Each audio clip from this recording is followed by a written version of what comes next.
What's up, boys, girls, ladies, gents? Today, I want to talk about everything having a price.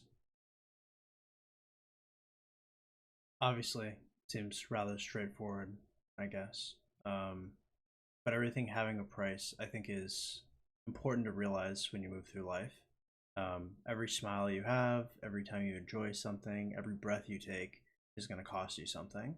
Um, that's that's okay to a certain extent. It's almost like when somebody's talking about like being a control freak or exercising control in a relationship. Like, you can be controlling another person. It cannot be an issue, right? You can control somebody positively, just like accepting the cost of everything can have some kind of positive ramification.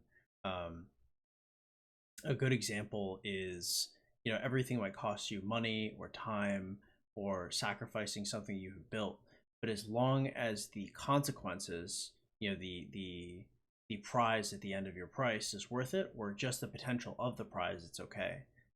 Generally, regrets will stem from the the idea that you didn't know what you were getting into. But if you could steel yourself to the idea that you're going to pay the cost, and whatever the second, third, or consequences are, you did the best with the information you had at the time, then you'll generally be okay. Um, I've made a few quite dastardly costs. I've paid quite a few in my life, but I don't regret anything. Perhaps I should. I don't know if that's necessarily healthy. I've not lived quite an opportune life. We'll say. We'll say that perhaps I was doing things I ought not to do, in the name of simply wanting to do them. I don't regret those either, I guess, because I knew the cost, what it would be, the cost to my future. I knew the cost to the present, and I knew what it was going to be like whenever I did something in poor taste. Um, on the flip side of that, when you have really good situations, for example, going to school, you're going to pay the cost of time and money. In a relationship, you might sacrifice a lot for the person you love. For your family, you might do a lot. For your friends, you might do a lot. But you're going to be paying a lot of costs throughout your life. Um, and while important to recognize paying the cost and the prize is always worth it, even if that prize isn't directly towards you, it's also important to realize that you can only pay so much cost. Um, one human being can only really dish out so much torture to themselves in order to fulfill the people around them or fulfill themselves even. Um, it's why when you see people that have, especially like really strenuous familial obligations, they start to break down. I mean, those type of people can a turn into diamonds, assuming their familial obligations don't last forever, or b they can eventually break down because their familial obligations just hit hit just the wrong spot with all the other pressures of the world. I'm not saying abandon your family, but you should be coming first, and your costs are going to be steep, depending on what type of person you are, depending on the things that you enjoy and the things that you look for. Costs are not going to be, it's not going to be nothing as you go through the world.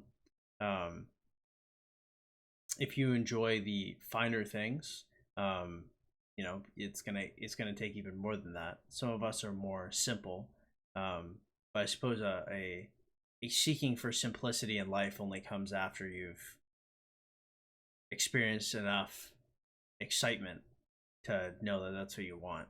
Um, because even the reformation of a person away from a life of action, we'll say, um, that's a difficult thing upon itself, right? I've been pretty good for over 6 years now, and even uh, myself, like I'm always tempted by the idea that I could just go back at any time, that I could stop being so good. Um, but the cost is worth it, right? The opportunity cost of not doing that, and the prize of having some kind of stable life, Although, I guess I hate my life. Not very happy. I quite often think about it because maybe I'll go back and just crash out and it won't matter too much because my life my life doesn't suck. Like materially my life is fine. I'm like mentally ill, I suppose. Maybe I'm not. No, I'm definitely mentally ill. Point is,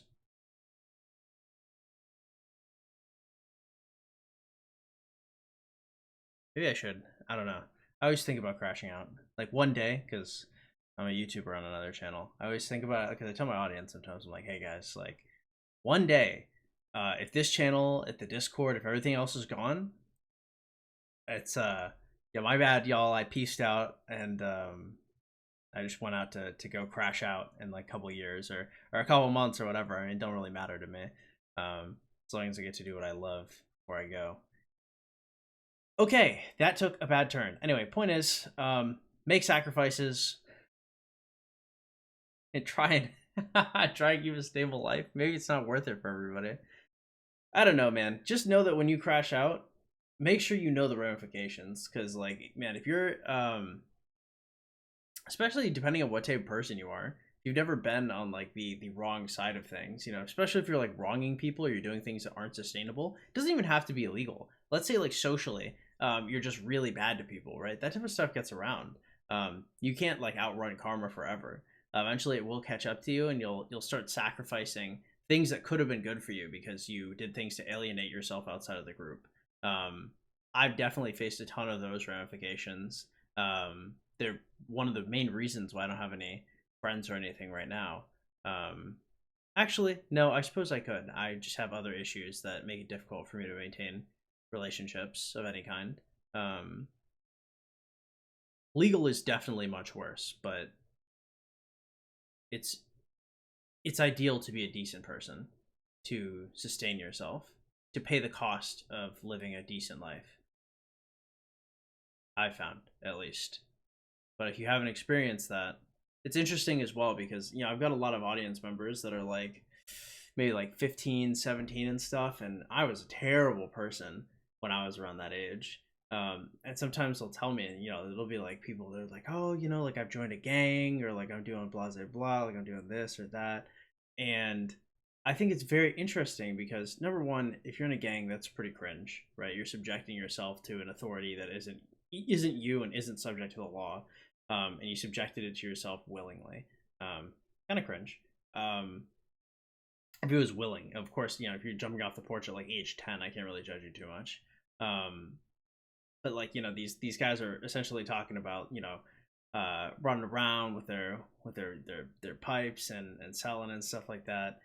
It's very interesting because I look at them and I'm like, you know, nothing I could possibly tell you could possibly dissuade you from what you're doing.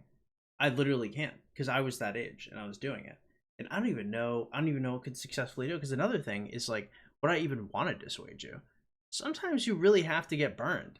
Sometimes that boiling water has to splash on you before you realize what's going on, before you can pay the cost of safety, and be a normal, well-educated member of society. Sometimes. Anyway, boys, that was supposed to be a more uplifting video, but I guess it's not, like many things out here. Bye.